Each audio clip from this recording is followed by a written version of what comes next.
Trades. Congratulations, you just signed your account's death warrant. The data is brutal.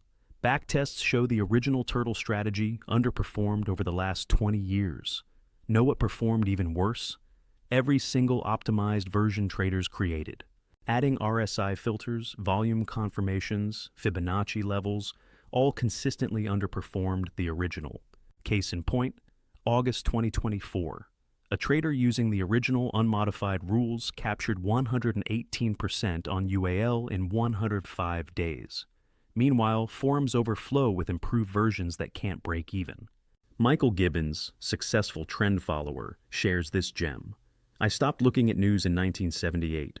A friend worked for the largest commodity news service. His major story was about sugar. When I asked how he knew all this, he said, "I made it up." That's your sophisticated edge. Fiction. Richard Dennis tested this relentlessly. Rules made money, human judgment lost money, not sometimes, always. He said, the better part of the whole thing was rules. The things that didn't work were judgments. Reality check. Your need to modify stems from ego, not logic. Following someone else's simple rules doesn't make you feel special. This intellectual vanity has destroyed more accounts than all market crashes combined. Tomorrow's assignment, write the original rules on paper. No modifications, no improvements, just the original rules. That's your new trading constitution. Mistake number 2, the crystal ball delusion. You predict instead of react. Every missed breakout has the same story. It doesn't look right. Volume's too low. RSI is overbought. Translation. You're cosplaying as a fortune teller, and fortune tellers don't drive Lamborghinis. They drive Toyotas. Use Toyotas. Cold hard math. Research shows 50 to 67% of breakouts fail immediately. Your gut feeling would be right 2/3 of the time. So, why take every signal? Because the 33% that work generate returns 4 to 5 times larger than the losses. You can be wrong twice as often as you're right and still print money, but only if you take every setup. The SPY 600 breakout in 2025 tells the whole story. Twitter analysts called it weak, low volume, overbought, terrible breadth, classic fake breakout signals. It ran to 650 without looking back. Truth bomb? Nobody can predict which breakout succeeds. Not you, not Goldman Sachs, not the Fed. The turtle system embraces this reality. It admits, I don't know which trade will work, so I'll take them all with proper risk management. Dennis was crystal clear. Look at prices rather than relying on information from television or newspaper commentators. He knew predictions were worthless theater. Price was the only truth. The psychology is simple. Skipping trades protects your ego from being wrong. Your mind creates elaborate justifications for why this setup doesn't look right. But the market doesn't care about your feelings or your analysis.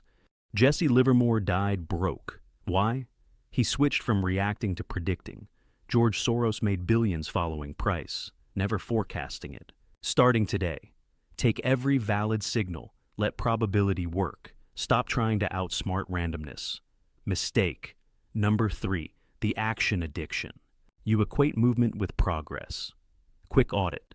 How many trades did you place last week? If it's over 3, type overtrade in the comments. No judgment. Awareness is the first step. Jerry Parker places 10 to 15 trades per year. The average losing trader? That many per week. The difference isn't skill. It's understanding that trading isn't a video game where more action equals more points. Your brain treats trading like a slot machine. Every click releases dopamine. Every filled order feeds the addiction. You're not trading for profits anymore. You're trading for the high of trading. Parker's been running Chesapeake Capital since 1988. 3 decades of consistent profits. His edge?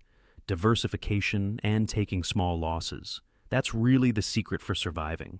Notice what's missing. No mention of finding more trades.